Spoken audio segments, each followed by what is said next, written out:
to you. It's not the C-section that creates the trauma. It's how you felt about it and how autonomously you were able to choose it. And I felt like I was so autonomously able to choose a surgical birth in that moment.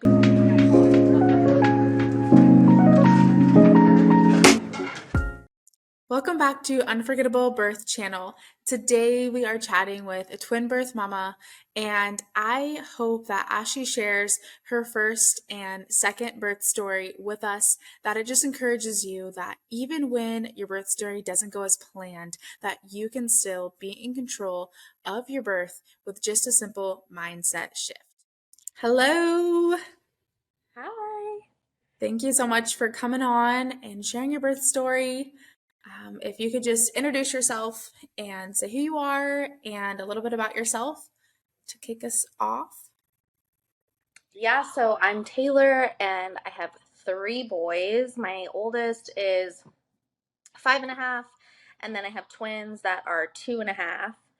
And I do a lot of things. I have a lot of balls in the air.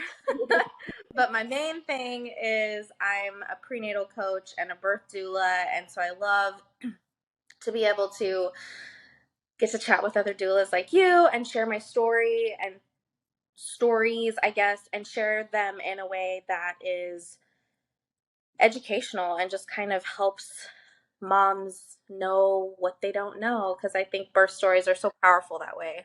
Yeah, absolutely. I know even with my fourth, like I still listen to birth stories the whole time I'm pregnant. They just help so much to prepare for your own labor. It's so weird because so I'm pregnant again. I guess in my 29th week or 28th week or something like that of my second twin pregnancy, which is wild.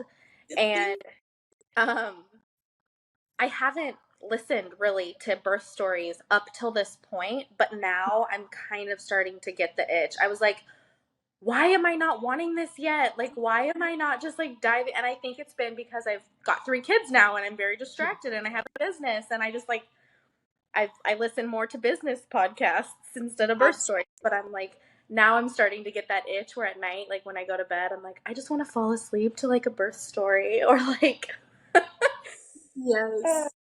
Yeah, those toddlers and kids, they will, they take so much of your time that it's like, oh, okay, yeah, now I'm ready for bed. I don't have any other capacity to do anything else. So I get yeah, that. my Well, bandwidth. yeah, for sure. Well, if you want to jump in, you want to jump in Yeah. and tell me about your first labor, and then you can kind of transition into your second from there. And I'll ask some questions along the way, just like we're chatting and having coffee. Yeah, I feel like if I was chatting, having coffee, I would probably give like semi cliff notes because I feel like I can tell the 6-hour version of my birth story, and I don't want to do that. So, long story short, I knew I didn't want a hospital birth, and I chose to do my prenatal care at the birth center here that we have in Kansas City. Um, there was 2 at the time, and I did all of my prenatal care there. I hired a doula, and my mom, who I think, yeah, at the time, she was already an IBCLC and an RN, but she had used doulas for her last 2 births of my 2 little sisters. So she kind of was like, here's who I think you should get. And I think she like bought it for me for like a birthday present or a Christmas present. Um, so that was really great. And it was honestly really great up until like 41 weeks. um, so I had a pretty easy pregnancy, I would say. I did yoga throughout my whole pregnancy, like actually like power yoga, like hot yoga. And I was teaching yoga at the time, um, and juggling 2 different jobs. I was not a doula yet.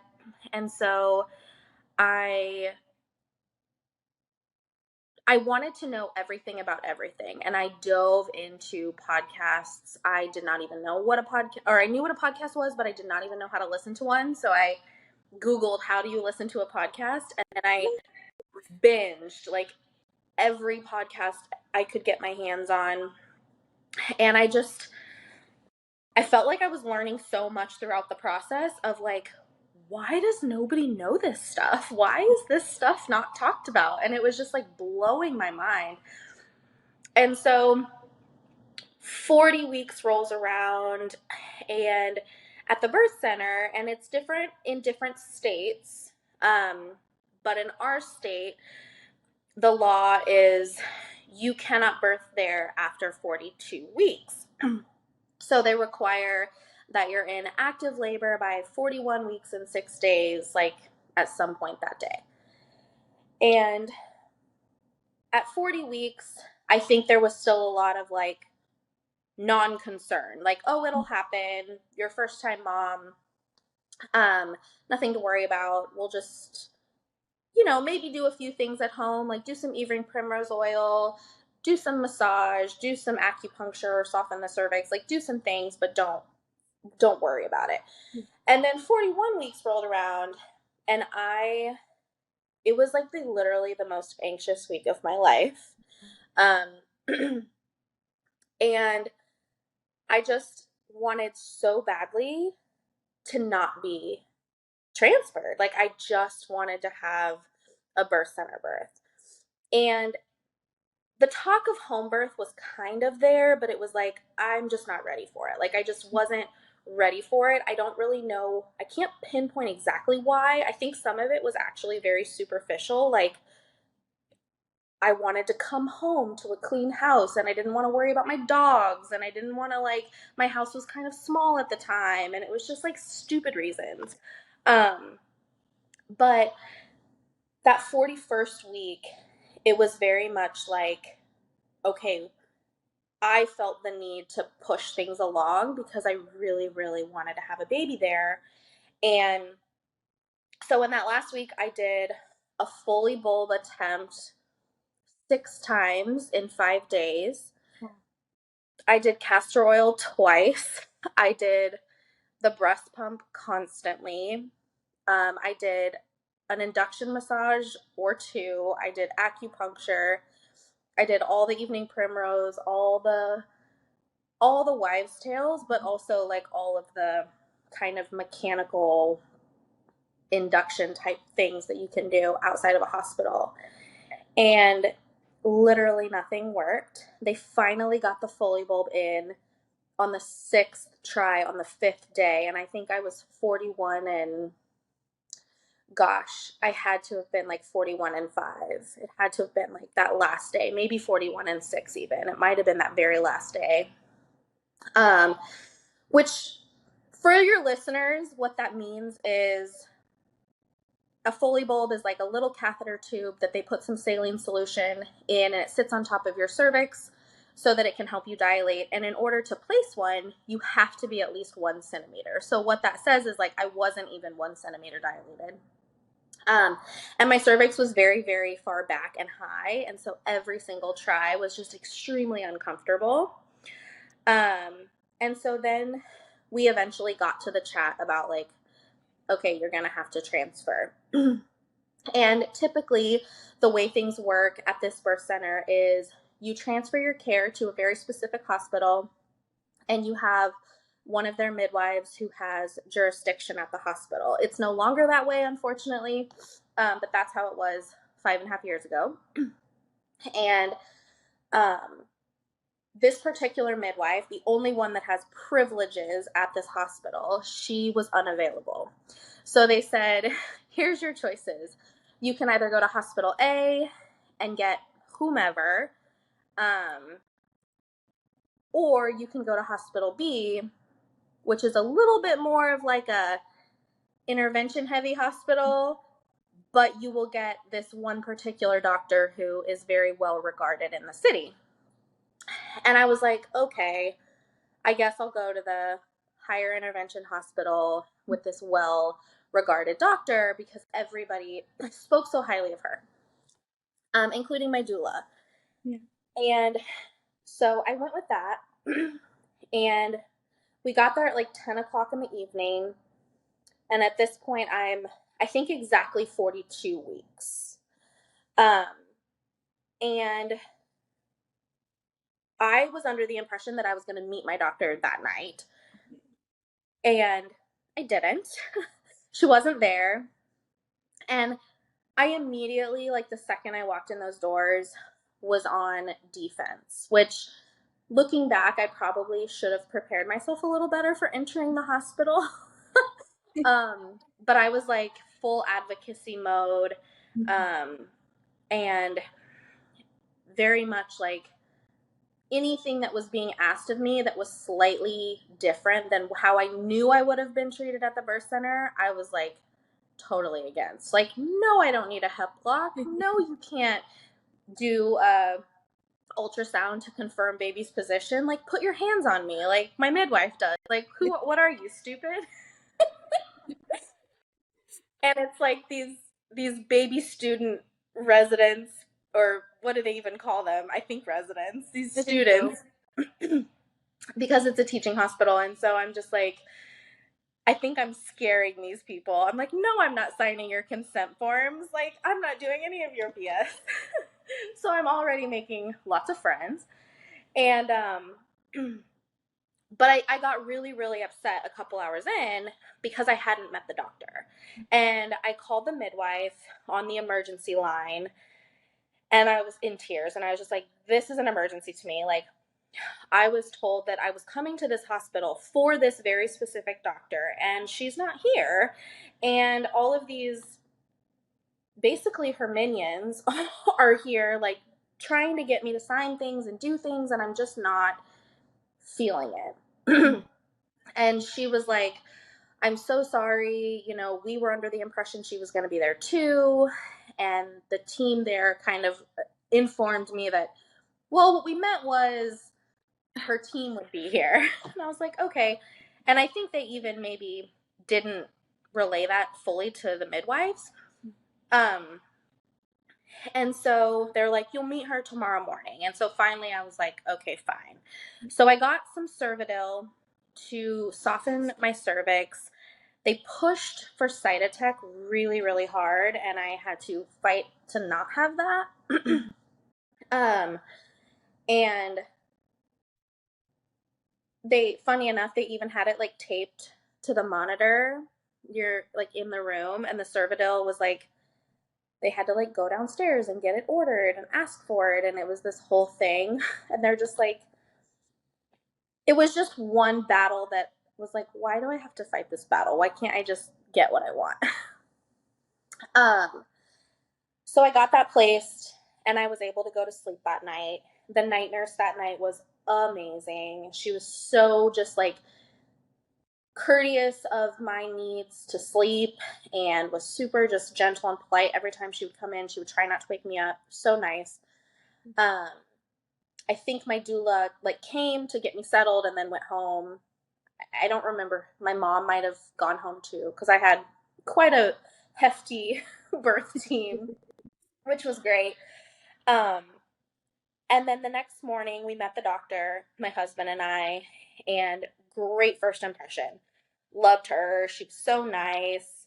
Um, we had just had a funny encounter with the nurse who I had asked for some ice. Oh, so the daytime nurse, she was super sweet, but she was just like, you could tell she was very new. She didn't know what she was doing as much, just following rules, doing her job. And I asked her for some ice, and she's like, what's it for? And I was like, oh, it's for my cooler over here. And she's like, oh, what's in the cooler? And I'm like, well, all my labor snacks. And she's like, oh, well, you can't eat. And I was like, oh, well, we're going to have to talk about that.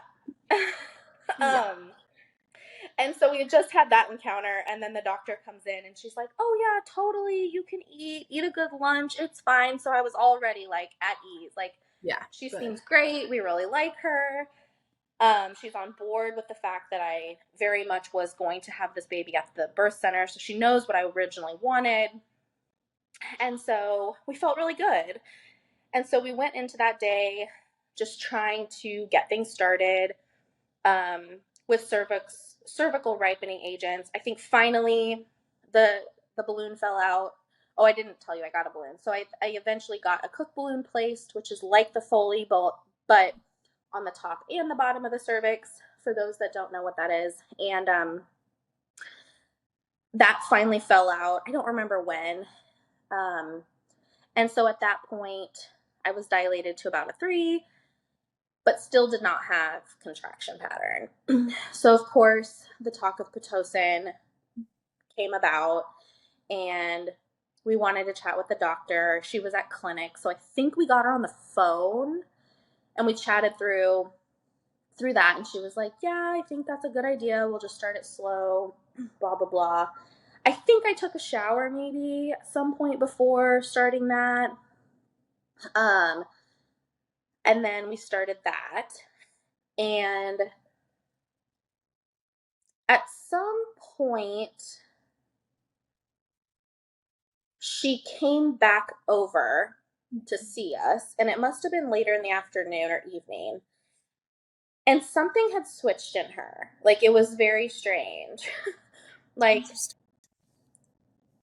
I think because she's a private practice doctor and she works directly with the birth center, she was like in charge of my care at that point, unlike just transferring to the hospital and everybody doing 12-hour shifts and getting whoever happens to be on call. Like, I think she had to stay until I had a baby. Okay. And so I think maybe she was getting tired and maybe a little cranky, or maybe something happened that day. Maybe her boyfriend broke up with her. Maybe her dog died. I don't know.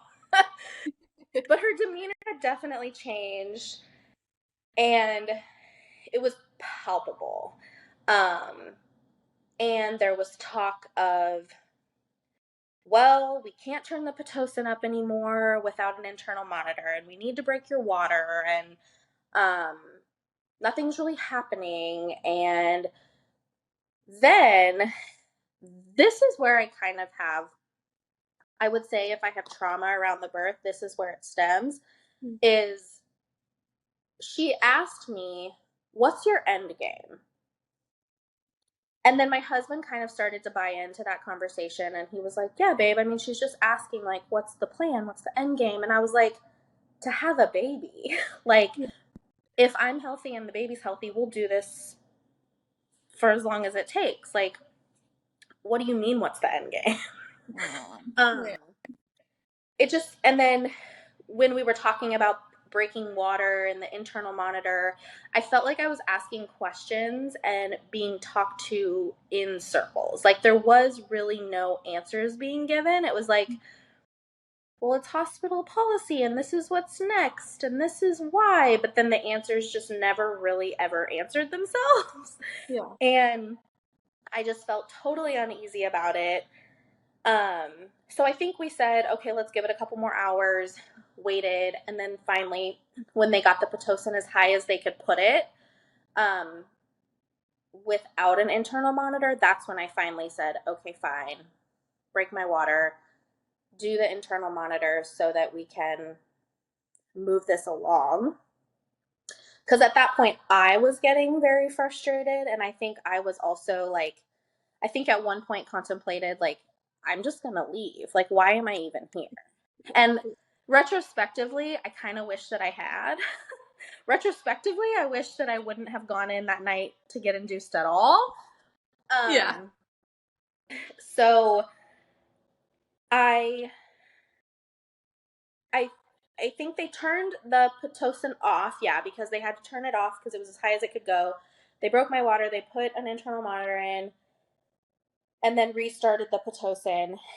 And during this next few, like, probably even like 6 to 12 hours, I feel like I kind of blacked out. Like, I really don't know. It's so fuzzy for me. I had to ask my mom, my husband, my sister, like my doula, my birth photographer. I feel like I had to ask everyone to help me fill in these gaps. And it was, I think, just very emotionally taxing. I know that I was having contractions, but I don't remember them.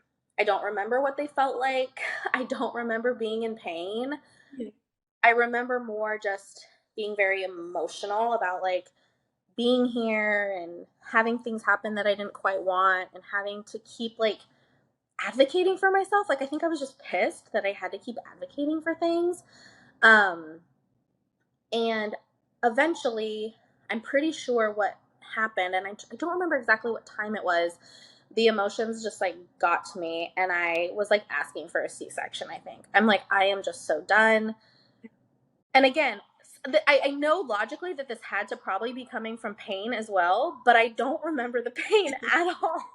Yeah. um and so my doula was like, okay, Taylor, I know you didn't want an epidural, but like, how about instead of going straight back for a C-section, you get an epidural and you take a nap? And I think maybe you'll wake up feeling refreshed.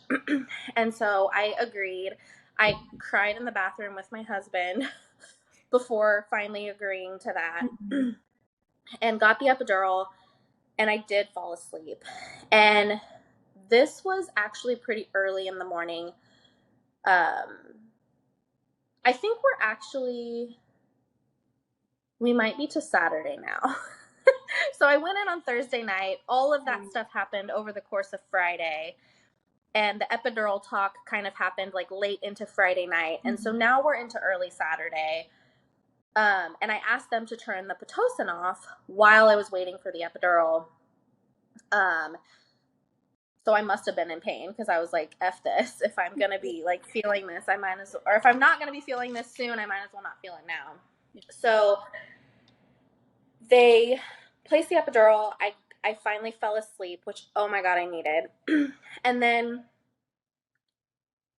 mid to late morning, I think I had only been asleep for maybe a few hours. The nurses come in, and we had new daytime nurses. I really liked them. And I overheard them telling my mom, and my mom was the only one in the room at the time. My husband had gone to the car to go to sleep, and my doula had gone home to go to sleep. And she was saying, with the Pitocin turned back on, the contraction pattern looked good, and his heart rate, we didn't know it was a boy at the time, but the heart rate looked good, and we're just going to keep trucking along, like Mhm. let her sleep. Yeah. And I kind of was half asleep, but I heard the nurse saying this. Then the doctor comes in, and mind you, we had seen her a couple more times throughout the night, and every single time she had come in, the vibe she brought was just not good. Like it was just so different than the first time we met her. It was very just like, okay, like what's the next thing? When are we going to do this? And I think it kind of cut deeper knowing that that was the opposite experience that everyone else had described with this doctor. So I was just like, why is she being like this? And why is she trying to rush me? And um, so she comes in, she sits down by my bedside, and she's super duper quiet. She's like, Taylor, I really think we need to start to talk about a C-section because your contractions just aren't doing what we need them to do in order to have this baby. And my mom standing right, and I think at the moment, in that moment, I was half asleep. I said yes. I'm pretty sure I agreed to it. I was like, yeah, yeah, okay. My mom was standing right there and said, hey, do you think maybe we should get your husband in here and like talk with him about this? And the doctor completely disregarded my mom, like didn't even look at her. Um, Kind of looked at me, and I was like, yeah, yeah, good idea. Like let's do that. Yeah. She's like, okay. And you could kind of tell she was annoyed. She left. My husband got back in the room. My doula showed up. I think my birth photographer showed up. My aunt, who was driving down from Des Moines to show up after baby was born to encapsulate my placenta, Yeah. ended up arriving while I was still in the hospital, and she showed up because she used to be a doula for years. So I literally had this flood of people come in who were all like, rah rah, we got this, like let's do it. And so I was like, okay, I like woke up from my nap, I was refreshed, I was like, okay, let's go. So the doctor walks back in and says, Um, okay, like, what are we doing? Mhm. And I said, we're going to keep going. We're going to keep trying. I've got all this help here now. We're going to get me in all the different positions and we're going to get this baby out. Yeah. Um, and her response, still, I can't believe she said this, was to the effect of, so you're actually going to do something now because you really haven't been doing anything for the past like 12 hours. and Oh my. she, and she like kind of huffed off. And so I said to the nurse, I looked at the nurse and I was like, she's not allowed back in my room. Um, and my mom was kind of like, well, like even if she does have to have a C-section, like I don't know that I really want her doing it because she's kind of mad at you. And the nurse was like, oh, okay, like we'll get somebody else in here, and then when it's time to push, we'll bring her back in. And I was like, no, like she is not allowed back in this room. Um, her energy every time she had come in the last like 5 times has been negative and brought probably like probably tanked my oxytocin every single time she was coming in the Yeah. room. And then that final encounter, I was like, yeah, no. So I never saw her again. Well. um, the reason for going to that hospital, and I never saw her again after that.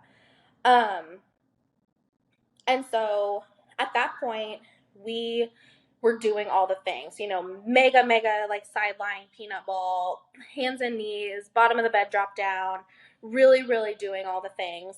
And mind you, for about 12 hours now, if not more, I had stayed at a 5. Like I had not progressed like dilation wise. I think I had like my effacement, I was thinning out, but it was very, very minimal change. Looking back, I'm sure he was in like a very weird position. I had no idea what spinning babies was at the time. Like, Mhm. wish I would have known all these things. Yeah. And um, so there is a funny point that I feel like I have to tell. At one point, I really wanted to go poop. And of course, I even knew, I know everybody says that when they were going to have a baby, but like, I don't think this is the baby. I really just think I Yeah. need to like let go. And of course they were like, well, you can just like do it in the bed and like here's a bedpan. And I'm like, no, no, no. Like I need to like release my pelvic floor. Like I need to like sit on the toilet.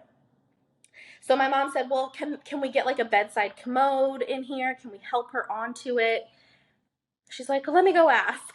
Comes back. Mhm. No, no, no, we can't let you do that because the epidural, blah, blah, blah.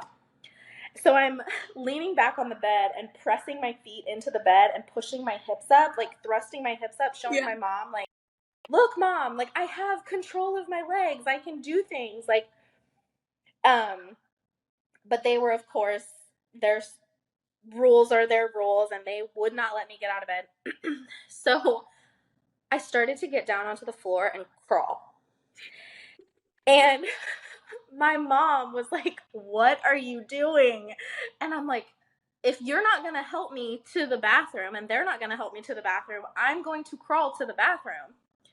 So I'm starting to crawl on the floor, and the nurses rush in and they're like, okay, okay, like at least let us unhook you. Like you're hooked to like 10 things. I'm like, okay, fine, that's valid. I should have thought of that, but y'all Mhm. weren't listening to me. So then they finally helped me onto the toilet, and then everybody's in the bathroom, and I'm like, this is not what I need. Like, you've got Yeah. to leave. And they're like hesitant, of course. I think they did give me like 2 or 3 minutes. I'm sure they were all standing right outside the door, but they did leave. And I had like 3 minutes in the bathroom to myself. I did not poop. I did not have a baby, but I think it was like exactly what I needed to just like be alone, Mhm. let my pelvic floor release, know that there was nothing to release, like know that okay, whatever I'm feeling from this point on probably is baby. Like it was like a mental and physical release, even though I didn't actually succeed at pooping. But so they come back in and I'm like, okay, okay, get back in bed. But I just always think that's kind of funny because I'm sure that they probably still talk about me. I don't know. Remember that time, that crazy lady? Um, and so at that point, a few hours later, I got checked and I was dilated to a 7. And I think the the excitement that everybody in the room felt was like, I can't even describe it. It was like I've been a 5 for a damn day Mm-hmm. doing Pitocin Oh my goodness. and I'm 42 and 2 now. Like it was like I thought it would never happen. I basically agreed to a C-section twice and got, Yeah. my team talked me out of it. So like I really didn't I don't think I had wrapped my brain around the fact that it was actually going to happen. And so we kept doing all the things and eventually it was time to push and I felt so excited. Like I just don't think that I really thought I was going to be able to do it. And um started pushing on my side, kind of ended up on my back even though I didn't love that thought, but Mm-hmm. I was so tired, I think too. I could not get a good breath, so I had the oxygen mask. I think I only pushed for 30 minutes, but he did have a nuchal hand. So maybe that was part of why it was tough. I'm sure his head was in there super wonky. um, and he, he was finally born. Um, I do remember that pushing phase feeling really long, even though it was only 30 minutes. And I know some women push for hours. I don't even know how. Um, because it just felt like it would never end. It felt like I wasn't making progress. I Yeah. couldn't feel much. I had kept the epidural pretty low so I could be more mobile, but I couldn't tell if it was effective. I do remember they said, "Do you want to feel his head?" So I felt it and I remember my first thought was it's so squishy. um and when he was born, he wasn't breathing right away. Looking back on that, I don't know exactly what that meant. Like babies don't always, come out exactly ready Mm-hmm. to breathe, but they did ultimately take him over to the warmer after about a minute of him being like on my stomach. He must have had a short cord. I don't think he made it all the way to my chest. Um, and they took him to the warmer and got him crying pretty quickly.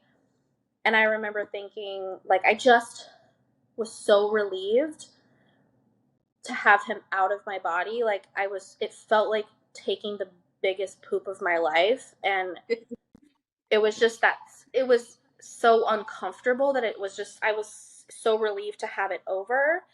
Um, and something in me just intuitively knew that he was okay.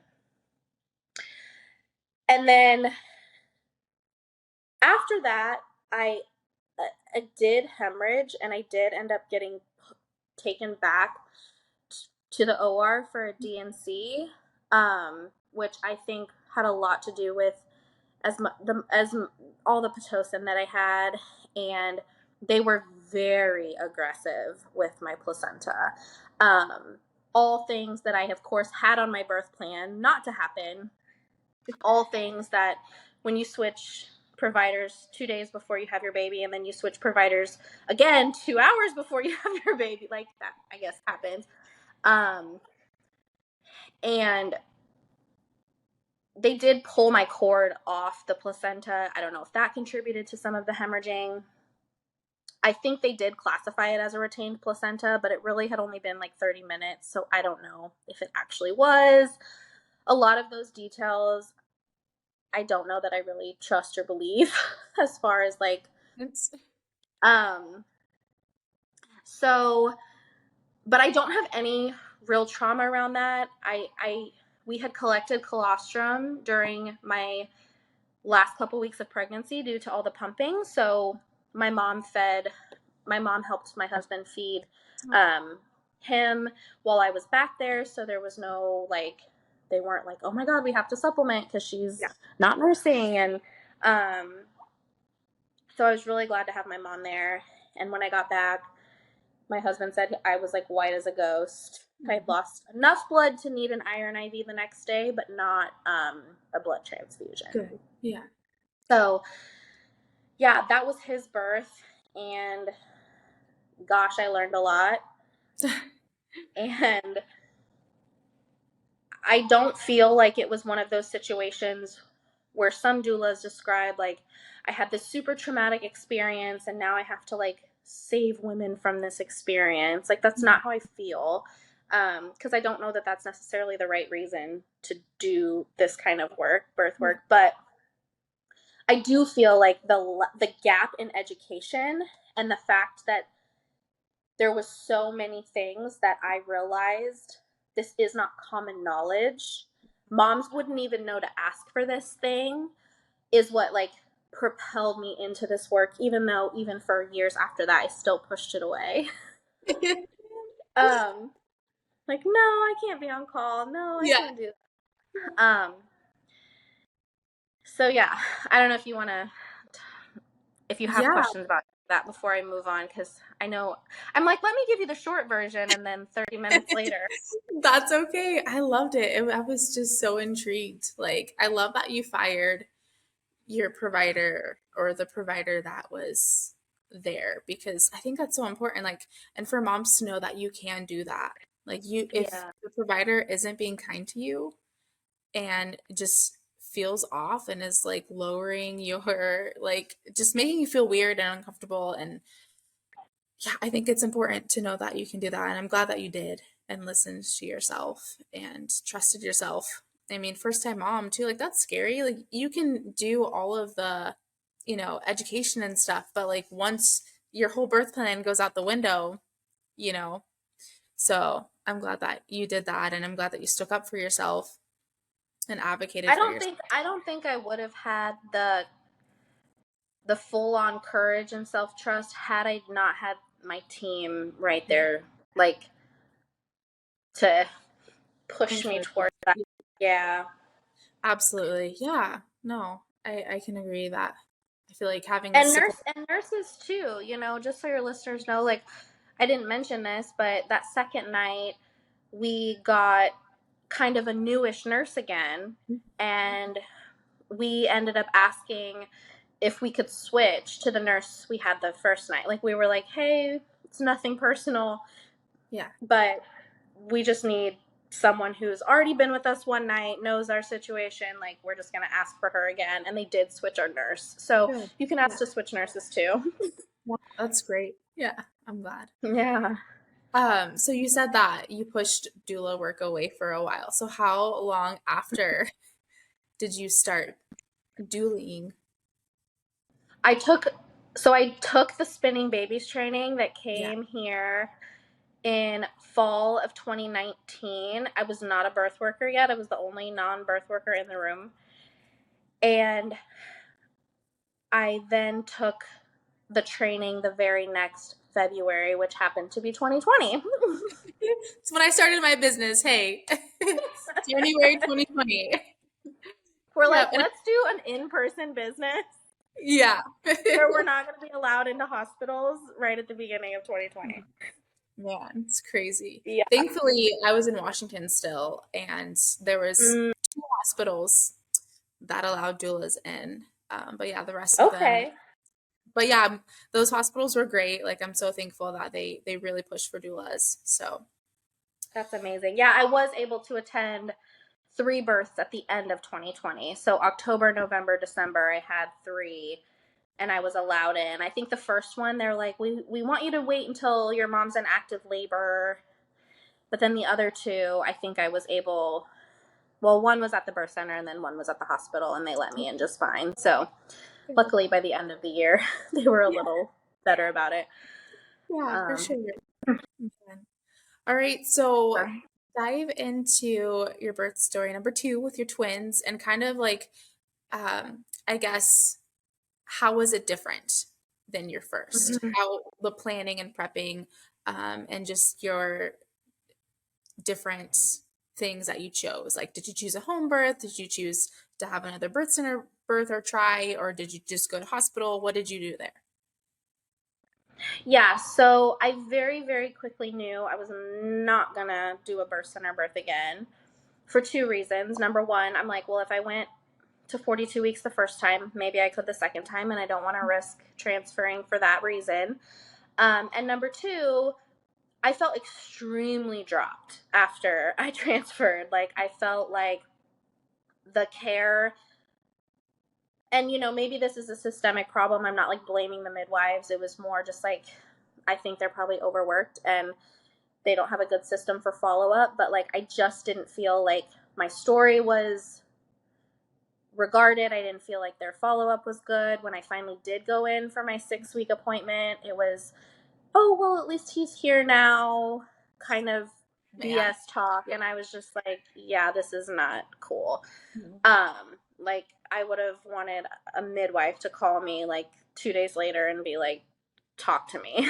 Totally, yeah. um, and yeah, they send a nurse, but I'd never met her before. It's like not the same. Yeah. No way. So I was like, not doing that. So I pretty much instantly knew I was going to do a home birth the next time I got pregnant. Um, and felt equipped for that. And then, so my pregnancy story is a little bit funny because I did not, so timeline, we started my son in preschool in daycare in August of 2019 for the first time. He was 15 months. And then when the world shut down in March, right when I was starting to build my business, he got sent back home with me. And now I'm a stay at home, work from home mom who's trying to build a business and work part time jobs because, mind you, my business is making zero money at the time. So I'm like, I can't have another baby. Like, I felt very ill equipped to just be a mom of one, let alone have another baby. But we knew that we wanted to have more kids. And so it was a lot of fear around, I can't do this. I don't think I Mhm. can be a good mom to two kids. I'm barely hanging on with one. And I went to this energy reading, this energy worker here in Kansas City. And she said to me, um, you've got a lot of blockages in your liver, which is relating to fear. You're making your decisions out of fear, and you need to not make your decisions out of fear. And also, there's a female energy that's ready to be yours when you're ready to have her. She's ready to come to this earth when you're ready to have her. And so I instantly took that as, you're supposed to let go of the fear of like being ready because you're never going to be ready, because we had decided we're going to start trying again in August. But I was like, no, August is going to come and I'm not going to be ready. um, and at the time, this was, I think, May. And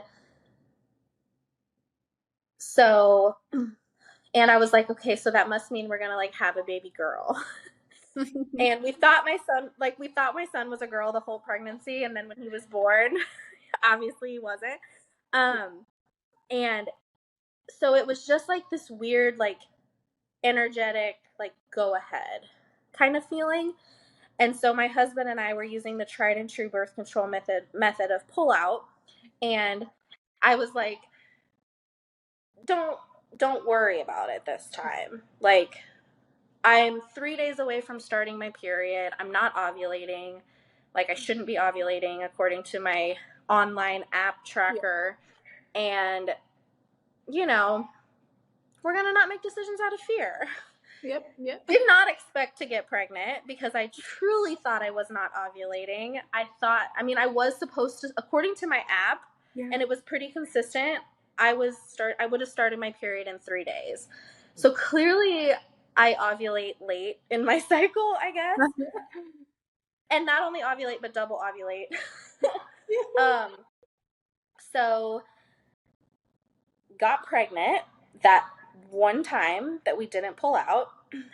And it was sooner than I expected. And I did not connect to the pregnancy at first, like the way I did with my first. I mean, I was so connected to him, I feel like, Yeah. from the beginning. And this was, I'm sure, part in due to the fact that it was like a pandemic and the world was super weird. Um, I remember like laying in my grass with my hands on my belly and just like talking to my baby and being like, oh my God, like I can't believe this is real. I can't believe we're doing this again. But like, I just had this weird looming, like something's wrong. I don't know. Yeah. I hired my midwife pretty quickly because my mom had then at that point started doing newborn visits for her practice. You know, being a lactation consultant and an RN, she started doing this midwife's newborn visits. And so she was like, I really like her. You should meet her. I met her. I hired her on the spot. Didn't interview any others. And um, so at 9 weeks, when I went in for my first official appointment, Yeah. I was just like, I don't know. I just feel weird. I feel like something's off. Mm. She's like, well, I just got this new piece of equipment. It's like a little handheld ultrasound machine that some midwives use called the Butterfly. She's like, do you want me to throw it on? And I was like, yeah, can you? Yeah.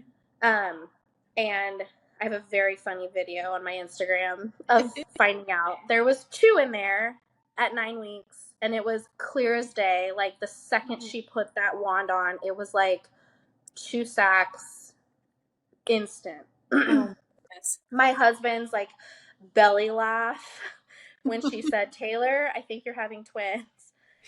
Belly laughed. And I was like, I didn't expect, like, at all. Like, we don't have it in our family. Like, it was not one of those things of like, oh, we might. No, Yeah. never once thought about it. My husband had been joking about it, actually. So I think that's why he belly laughed. Yeah. Yeah. But, That's like, so my first question was, can I still have a home birth? Like, I didn't know. And the midwife practice we were with, she had trained to do twins, but she had actually never done one. I think she had attended them, but she hadn't led one yeah. herself. She was a fairly newer midwife. And so we very quickly looped in another midwifery practice who had a lot more um, experience with twins. Thankfully, in Kansas and Missouri, midwives are legally allowed to attend twin births, breech births, VBAC births, whereas I know in a lot of states that's not the case. So I felt very blessed that that wasn't like completely, nope, sorry, I can't be your midwife anymore. That wasn't the conversation. So um, we just looped in this other team, and she talked to me about some nutrition that I needed to like focus a little bit more on XYZ things. And we talked a little bit about like being semi higher risk for certain things to happen. And then she also wanted to loop in a maternal fetal medicine specialist. That was her comfort level, and I was fine with it because I didn't know anything and was not a twin mom and didn't know anything. And so I called them thinking I'm going to get in right away. They're like, we'll see you at 17 weeks. I'm like, 17 weeks? That's like 2 months from now. So I ended up starting congruent care with, well, I don't even know if you call it congruent care. My head provider was the midwifery team, but the MFM knew I was planning a home birth, and they were sending my midwife all my scans. Okay. So I started care there, was doing growth scans, and was doing, I guess just at the time it was just like ultrasounds. Like we did some biophysical profiles and stuff at the end, but I don't know if we were doing them that early. Um, but making sure that babies were like adequately growing, not stealing from each other, which I don't even know how they would do if they were fraternal Yeah. twins. But um, then things just kind of trekked along. I was seeing the midwives, seeing them, and it wasn't until I would say 30, probably 32-ish, 34-ish weeks where my baby A, which for those that don't know, they classify A as the baby closest to the cervix. The one that's going to be born first is A. And so he was basically breech transverse. So his butt was in my left hip, essentially, not directly over my cervix. And he was just not budging. I mean, he was like that prior to that because we had been getting scans. But of course, they kept saying, oh, it's still early. They move a lot. My baby B, he moved all the time. I mean, his head was up, down, sideways. I mean, he was in every position you can think of. But my baby A, he just, for some reason, stayed in that position. And they kept, every single scan would classify him as transverse, which is really like one of the only ways that you actually physically cannot birth a baby. um, you know, there's different schools of thought on breech and different types of breech and all of that, but transverse, I mean, you cannot birth a sideways baby. And so, at least from everything I know. Yeah, I don't know. um, and so, yeah, so around that 32-ish mark, 34 maybe, we were like, okay, we're getting far enough along and the babies are big enough that we probably need to start caring about this a little bit more. Like prior to 30 weeks, it was like, oh, they have time, they're still small. Now we're kind of in the territory of we need to start making some decisions that could matter. Mm-hmm. Because again, I'm planning a home birth. And even knowing his butt was down, we had chatted with my midwife team and the other midwife team that we brought in, and we had chatted through vaginal breech birth at home. The midwife group that was very well versed in twins was also well versed in breech. My midwife had taken a breech training. They were very adequately skilled.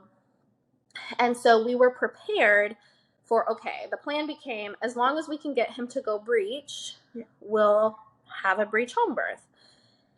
And so I was already doing chiropractic, but added in more, started adding in some really intense body work with like some abdominal massage and some intense like external pelvic floor work. Like it was not internal, but it was like deep hip stuff and some abdominal and even some like along the side, just really hoping to make space for baby, let go of any maybe like emotional tension that could have been there, just like kind of working through those things. So I also did some acupuncture at that time to help me relax and some moxibustion and just like, okay, we might not get baby to flip. I didn't expect him to flip because his brother was there and in his way. And I also had 2 anterior placentas, which I assumed were probably in the way. We just wanted his little butt to scoot to the middle. Um, so I go to my 38-week. I think after 36 weeks, I was going weekly to the MFM to get biophysical profiles and non-stress tests just to make sure that babies were healthy. It's safe to stay pregnant. They're doing good. So when at 36, when at 37, when at 30, no, maybe around 37, she was like, well, we really recommend delivery at 38 weeks. And that's kind of what they are required to say. And I was like, and for them, what that meant was schedule a C-section at 38 weeks because they're not going to have any protocols in place to induce you with a breech baby. And there also are very few hospital options in the city for vaginal breech birth that's planned. There are some doctors that will spontaneously do it. There might be one doctor that will plan it with you. But there's very few and far between here. And so that's what it meant for her, was to get a C-section at 38 weeks. So I was like, not doing that. Thank you, but no thank you. So I left, came back at 39 weeks for my scan, and I was in the bathroom, and my aunt, the one from before, she became my doula for that birth, and she was driving down from Des Moines every single week. I'm like, oh my gosh. And she went back into the room before me, and the tech said to her, "Oh man, we're shocked to see you guys. Since we recommended delivery." And I was really glad that she said it to my aunt, not to me. Yeah. But so then I walked back in there, and she's like, "So, like, what's your plan?" And I was like, "Well, kind of depends on today, like what we Yeah. find out today. And the plan is to just like keep being pregnant if it's safe to be pregnant and to have babies. Like, I don't know." Again, it was like that whole like, what's your end game? What's your plan? And I'm like, to take it day by day. But like they lose their damn minds when you tell them that you're just gonna take it day by day. They're like, but that's not a plan. And I'm like, but it It is. is a plan. Yeah. It is a plan. Um, and so I really thought she was going to fail me on purpose that day, because the babies typically would get all of their movement markers accomplished within like 15-20 minutes, but for some reason this day it took the full 30 minutes, which is like their quote unquote time limit. And it was like one of my babies was not giving like his final punch or something, like something silly that would have not given him his full points for the biophysical profile. And right at the end, she's like, okay, I guess that counts. And I was like, I don't know if you cuss on this podcast. I was like, this woman is about to fail me on purpose. But she didn't. Yeah. Um, and I think at that appointment, she still said he was transverse. Huh. I think. No, no, no. That's not true. I had added in another provider, I think Oh. a week prior. So a week prior, I decided I wanted to meet with an OB at a hospital who would do vaginal breech birth. He was not allowed to do it if it was planned, but he's like, if you walk in and it's an emergency and you accidentally didn't know, Yeah. I'll come in. So basically he had agreed to like be on call for me, and I met with him, and he did a quick scan while I was at that office. And he had said, so this was at, must have been like 37 weeks, said, baby's breech. And I was shocked. I was like, Amazing. is it just because it's a different tech? Is it because it's a different hospital? Like, is he seeing what they're seeing? And so when we went to my 38-week scan, and I was like, so he said that baby was breech, not transverse. Is that what you're seeing? Like, what are you seeing? And she's like, yeah, I would say breech this time. Like, Oh. so we're all just like, holy shit, like we did it. Like, whatever body work and whatever, like he had scooted over a couple inches, he was breech. And so at 39 weeks, I told my midwife right after that appointment, I was like, I can't go back to the MFM. Like, they don't like me anymore. They recommended delivery. Um, she's like, yeah, I don't want you to go back there either, because they're gonna like, it's Yeah. also something to consider that like your midwife is also trying to maintain some sort of reputation in her industry, and she's trying to not look like the crazy kook midwife that's like letting this twin breech mom go, like she has a something to uphold with the providers that she's working with as well. So it was balancing that too. And so she sent me to an imaging center, just like a random imaging center for my 39-week one. Yeah.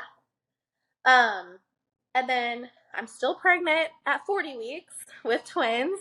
So at 40 weeks, I went back to the OB's office, and did a BPP and NST with him. And it was so cute. He was just so nice about it. He's like, so do you want me to give you a C-section today? And I'm like, no, we're just here for the scan. And he's like, okay, just checking, because that's like all I Oh, can really offer you. And we're like, yeah, we know. Like, thank you. so We sweet. just need you to tell us that our baby's fine and we'll leave. Yeah. Um, and so, really, from 40 weeks on, we took a little bit more a quote unquote aggressive approach towards like getting labor going, because really even after 38 weeks, that's when they say like the same risks for stillbirth and things that happen with a singleton mom at 42 weeks happen with a twin mom at 38 weeks. So we were taking that into consideration, but also knowing that those risks are small. Mm-hmm. The stillbirth risks are not like extremely high. Um, and so, and we were getting really good BPPs. My midwife and um, the woman she was like partnering with for this, like the other midwifery practice, they were, oh my gosh, what's the word? Having conversations with a twin breech expert out of California. And so he was being brought into the conversation. He's an OB. And so there was a lot of people basically saying, this is okay. It's Yeah. safe to stay pregnant. Um, a home birth is still a safe option. Like, we had very educated people that were telling us this, and educated in the birth I was trying to have, not necessarily just like educated. For sure. Um, and so at 40 weeks, my midwife came over because we had just gotten a good BPP. I'm 40 weeks. She's like, let's do a full 7-hour like herb protocol and Yeah. see if we can get you into labor.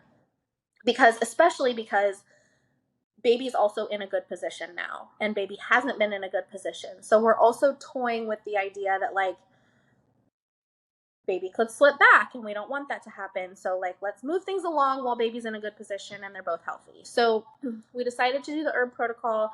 I had the breast pump on. We did stairs, squats, all the things. I was having contractions while we were doing those things. But the second I would like turn the breast pump off or stop doing the stairs, like contractions would pretty much stop, and they never got like more intense, or they never increased in intensity or frequency. It was just like, yeah, they're happening. Mm-hmm. Um, so they left, and those next couple weeks, well, that next week and a half, I guess, Yeah. was just very on and off.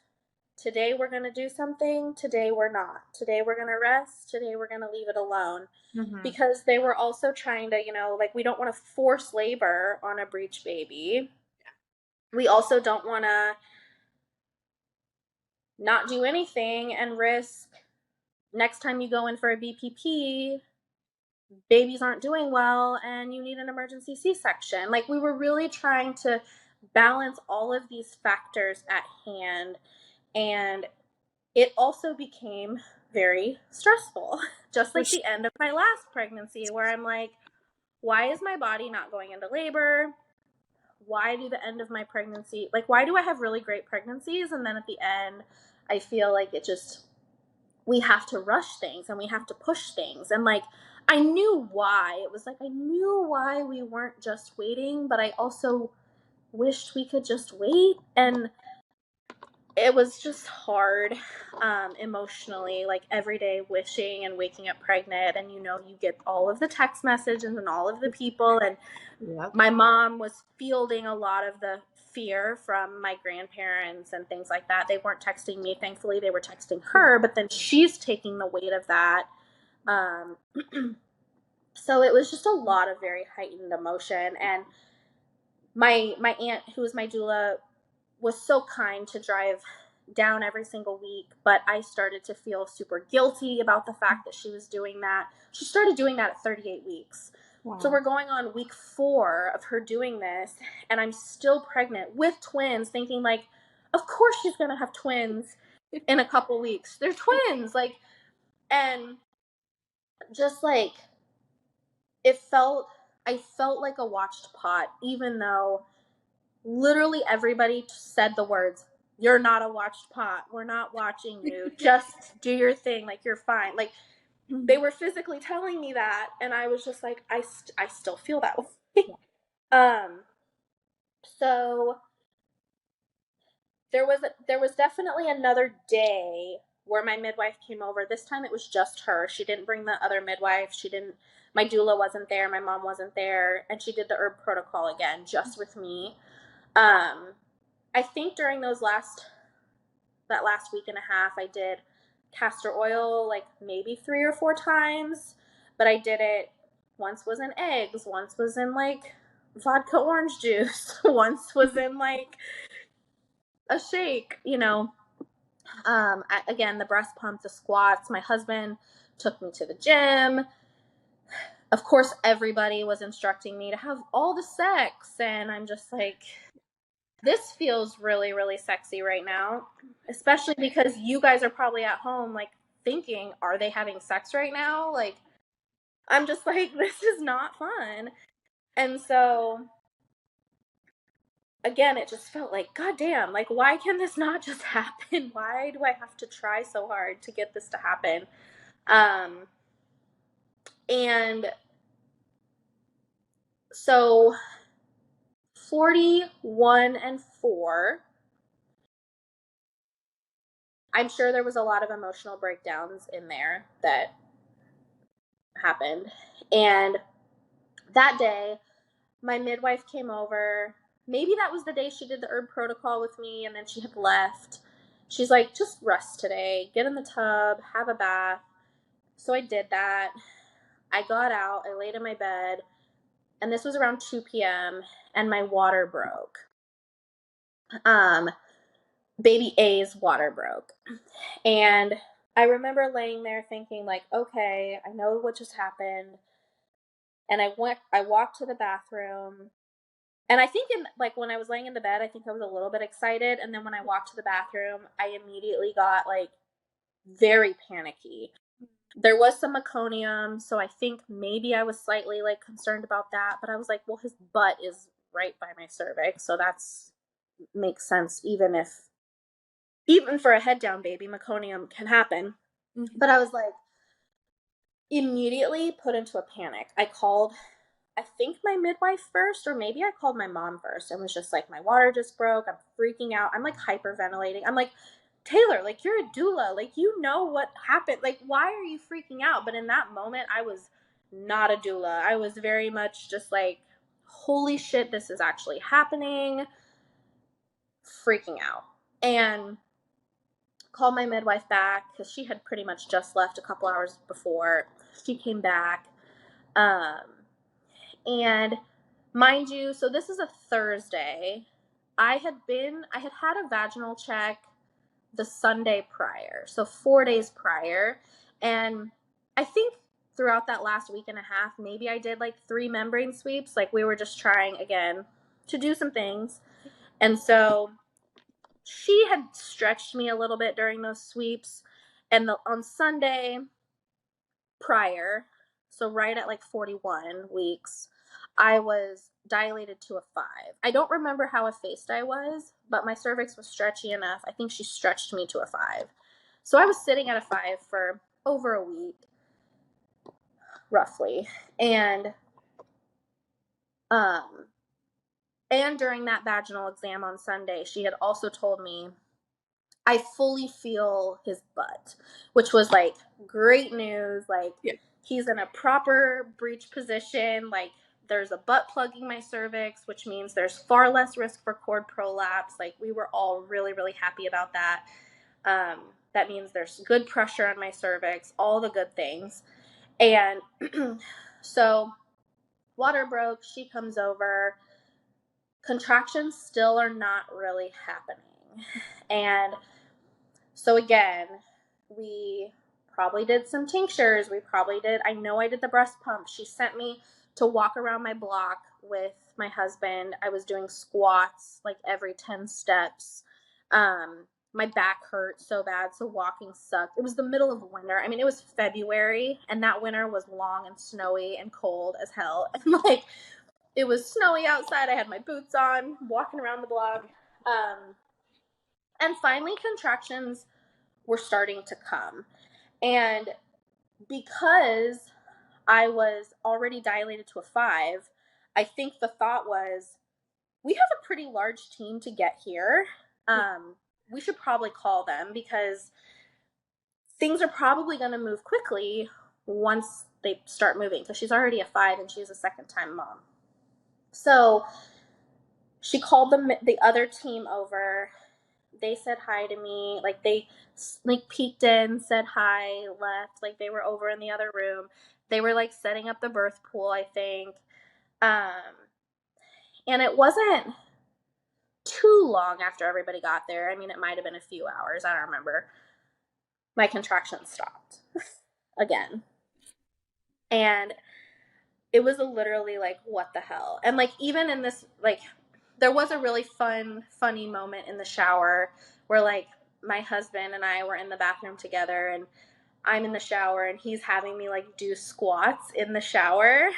And it was really sweet. I have a video of it, but I've not posted it because it's kind of graphic.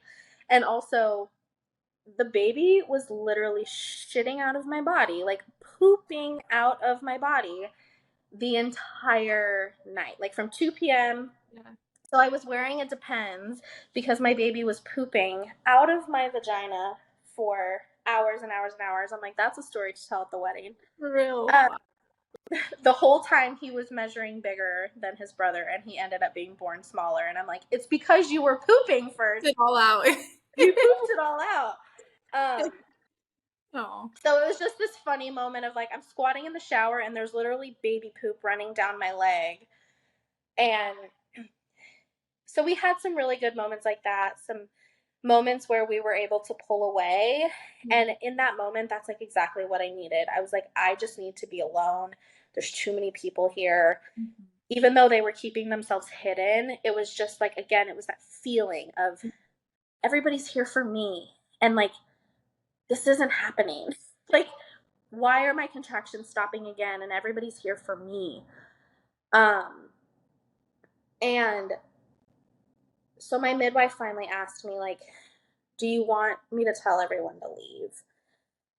And I was like, yes, I think I do. And at that point, you know, now we're also up against the fact that my water's broken. But we did tell everyone to leave.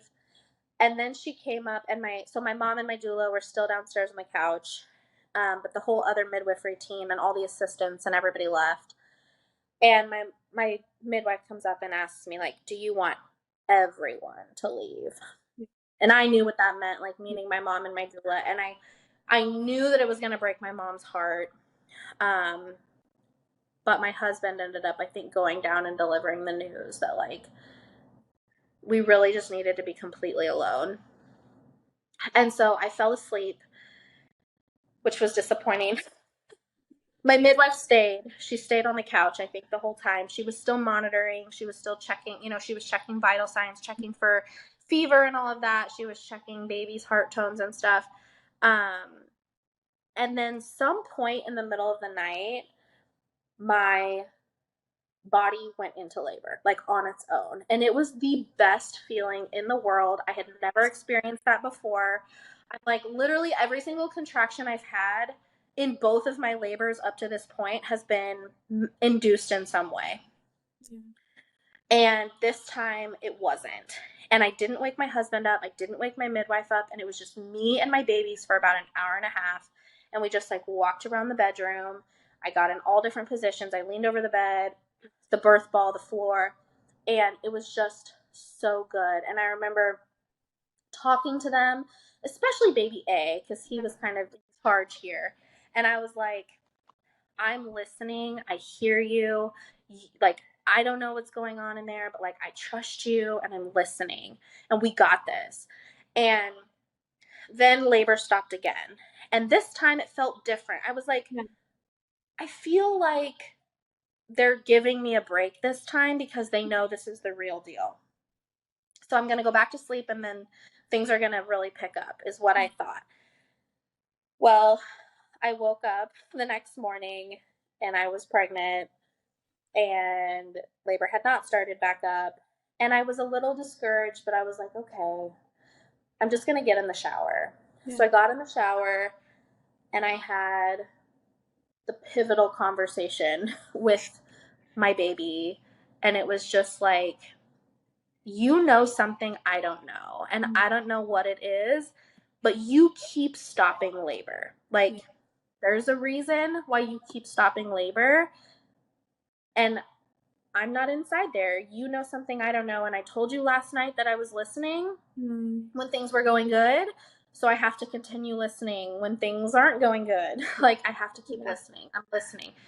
And so my midwife comes upstairs. I hopped out of the shower and she's like, "Do you think I can check you?"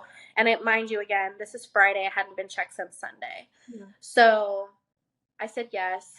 And she struggled to even get to my cervix. Oh, man. Um, she's like, "I think I'm going to stop the exam because I think I might traumatize you." Like, Oh, if I keep yeah. trying, like, I'm going to, like, assault almost at that point. She's like, "I'm going to stop." She's like, "Taylor, you were a 5 on Sunday, you're about a 4 Oh. now." She's like, "Your cervix is higher than it was. It's further back." She's like, "I can barely reach to Mm. to feel what I'm feeling, but it's not a butt." She's like, "I felt his butt on Sunday so clearly, and now I feel a hip or a back or Oh. something." Yeah. And so she's like, "I really think it's time that we transfer." And I knew at that moment too. I don't even think she had to say it. Yeah. I was like, it's time. I don't want to force a contraction pattern on a malpositioned transverse baby. Yeah. Especially, and I think what made the decision feel as calm as it felt for me, even though Mm-hmm. I'm sure there was emotions and tears involved, like, was that conversation that I'd had with him. Like, you know something I don't know, and I'm listening. And so we did not have a bag packed. We slowly, it was a slow process because I Yeah. wasn't having contractions. It wasn't like we were in like a hurry. So we slowly packed the bag. I went outside. At the time, my oldest was at my mom's house, I think, or somewhere. He was with some other grandma. He got brought back over. Um, so I got to have a special moment with him before I went to the hospital. Yeah. Um, got to the hospital and like hugged my mom, and like, of course, I'm sobbing. Come to find out later, like, my midwife's like sobbing the second I left Oh. the house. Like, she wanted it as much as I Yeah. did. Absolutely. Your birth team wants it for you. For sure. Um, and so I'm like sobbing, hugging my mom, walking into the hospital. Stupid security guard or somebody was like, um, "Oh, honey, it's okay. Just get the epidural." And I'm like, the shit people say to you when they have no idea what you're No, I going don't through. understand. I Just know. please I don't. think I don't even think I acknowledged her. I was just like, Oh, oh man. um, but my midwife had called the OB that we had already like talked with, and I had met twice, and he was going to be there to do the surgery. And she let them know all my things. I think she Yeah. sent over my birth plan. Um, and a lady prayed for me in the elevator. She was Oh, kind of creepy. She was a wow. little creepy, Oh, but she prayed for us in the I love elevator. it. Yeah. When we got up there in the room where it was just like the labor and delivery room where they were prepping me. They were ready for us. They knew we were Mhm. coming. But there was a couple funny things I feel like I should mention, that just because of their protocols, again, they just have these protocols that make no sense. Um, the one was like, "Can we get an ultrasound to verify baby's position?" And I was like, I don't feel like that's necessary. Why? Yeah. And she was like, oh, just to see, if you're a candidate for a vaginal birth, because otherwise, it would need to be a C-section. And I'm like, no, like, that's why we're here. Like, if there's Yeah. any chance for a vaginal birth, I'm leaving. I'm getting up and leaving. Um, and she's like, oh, okay. Of course, this is, again, like, residents and Yeah. students and whatever. And the only reason we chose to go back to the same hospital was because A, this one particular OB, and B, they are more what I wanted for postpartum. I knew they were very breastfeeding friendly, and they were not going to try to separate us in any kind of way. Um, so then another resident says, or somebody says, can I go ahead and do a vaginal exam? And I was like, for what? And they were like, oh, well, we just want to make sure that you're not like too close to pushing so that, we have time to do all of our things we need to do before the surgery. And I was like, lady, you've got time. I was like, I'm literally, I haven't had a single contraction for the Yeah. last like 3 hours. Like, trust me, you're good. Oh. If I was pushing a baby out right now, you would know. Yeah, And for if that was sure. happening, Probably I wouldn't be wouldn't stop it. here. Yeah, I wouldn't be here. So it was just funny, like the shit that they do. One woman walked over, one little nurse walked over to my drip and went to hang a bag, and I was like, "What's that?" Because I'm very coherent. I'm not in labor, Yeah. and she's like, "Oh, it's penicillin," and I'm like, "Wait, for what?" She's like, "Oh, because your water's been broken for X amount of hours," and I was like, "No, I don't consent to that. Like I don't have a fever. I've been Yeah. monitored." Yeah.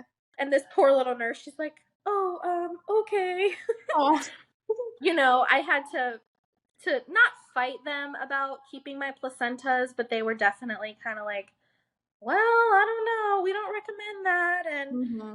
I said, "Do not wash them because I've heard that they wash your placentas in like formaldehyde or something." And I was Oh. like, No. I've heard that they do that to Yeah. people. And Interesting. I wanted to encapsulate mine, and so I was like, do not wash mine. And the OB assured me, he's like, I promise it's just water. And I was like, okay, fine. You can like rinse it off. But Yeah. like, we still wanted delayed cord clamping. I Mhm. talked with a peds team, and I wanted the babies to come immediately skin to skin to me. Um, and we had a clear drape. Um, That's amazing. the one thing though that did not happen was the immediate skin to skin. And I still to this day am pissed about it. So they held babies up. Yeah. They were there.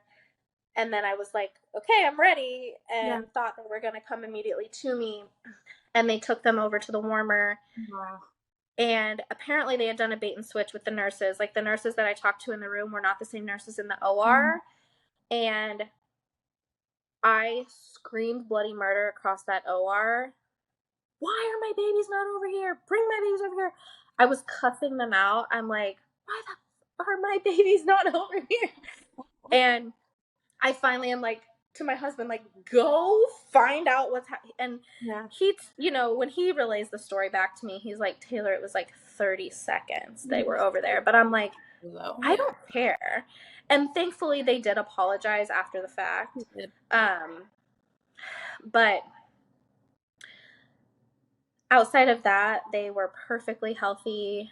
7'5" and 7'9", which Oh, is, wow. I was like, 7'5". You lost a few ounces of poop over the last couple days. For sure. Um, and they were super sweet postpartum, like helping me get latched and everything. Because my mom couldn't come in, and my midwife or doula couldn't come in because it was still COVID protocols because they were born at the beginning of 21. Wow. But yeah, that was their birth, and it's hard to tell these stories shortly, so I'm sorry. Hey, that's great. I appreciate you. I feel like there's a lot of learning moments in there that I have to like drop. Oh no, it's fine. I love it. Thank you for sharing. Yeah. Yeah. But I think one of the most powerful takeaways from that story that I'm able to like bring into my work is that it's not the circumstances that happen to you. It's not the C-section that Mm-hmm. creates the trauma. It's how you felt about it and how autonomously you were able to choose it. And I felt like I was so autonomously able to choose That's so good. a surgical birth in that moment because of all the chips, the way they fell, versus had I just gotten a C-section at 38 weeks because that's what I was supposed to do and that's what they told me to do. Like, Mm-hmm. that would have felt so different to me, even though the Absolutely. outcome would have technically been the same. It's not. And so, like, your experiences do matter. And, like, how you make these choices matter. And yeah, I just think that's important to say. It is important. And I think that you answered the question that I was going to have for you. I was going to end it off. Well, I'll get to the end because I do want to just touch on how thank you for sharing. Like that was Yeah, yeah, so special. And I felt like I was like it didn't feel like it was, I don't know, what is like an hour and a half. You telling me your I story? I know. was like Sorry. fully engaged into your story. I feel like I was like there with you. And so I really appreciate you sharing it with me and whoever's listening. Um, but back to the question now. What advice would you give the listeners, first time moms, any moms that are listening? And I know you kind of did that with the takeaway, but anything else you would like to add? So, one of the, I guess, kind of soapboxes I have and hills that I just feel like I will die on is everything is an option. Mhm. And even though there are times, trust me, I understand, where you're like, well, in my state, that's not allowed, or at my hospital, that's not allowed, or I can't do that because of my insurance, or I'm high risk and my blood pressure and preeclampsia is required. Like, I understand that sometimes it feels like you don't have options because of your circumstances. Yeah, But what I want you to do is I want you to reframe that to everything is an option, and I am choosing to get induced at 38 weeks because I have preeclampsia, because that feels like the safest choice for me and my baby. Or I am choosing to go with this hospital and this provider because my insurance will pay for it versus me having to spend money out of pocket and not have as much money when my baby's born to do the things I want to do and stay at home with my baby. Like, I'm choosing to spend my money in this way, or I'm choosing to get a C-section because my baby is breech, because my doctor doesn't have the skills to perform a vaginal breech birth, and switching providers at 37 weeks feels way too stressful. That autonomy over your choice, instead of I have to be induced because I have preeclampsia, or I have to go with this provider because my insurance won't let me go anywhere else, or I have to have a C-section because my provider doesn't do breech birth. Like, that feels very disempowering, and the other version feels like you get to be in control of this. And I think also when you reframe it that way, it does put the ball back in your court, and you do realize that you might have choices that you didn't realize you had. You could pay out of pocket for something. I'm paying out of pocket for a midwife that, I'll be honest, we don't have the money for, yeah, but I refuse to go to a hospital and have my insurance pay for it. yeah. Um, you know, I understand that sometimes the choices are harder to make, but they are always your choice. And though you can never decide like the circumstances, you are never in control of the circumstances that are thrown your way. You are always, always, always in control of the next best decision. Even if it's not the decision you would have made a week ago or an hour ago. It's the next best decision right now, in this moment, for you, with the information you have right now.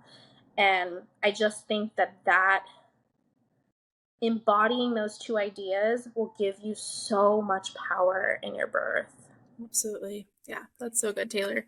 Thank you for sharing that because, Yeah. yeah, a mindset can make a world of difference. Just changing just that Mm-hmm. little. little word. Cool. Mhm. Well, thank you for coming Yeah. on and sharing your stories with me. Where can my listeners find you? I know you have an awesome platform and lots of great things going on. So I want you to share, and I will link it below as well for those that want to find you. Yeah, the easiest way is my Instagram. It's my full name, so it's Taylor, TaylorNosakhere.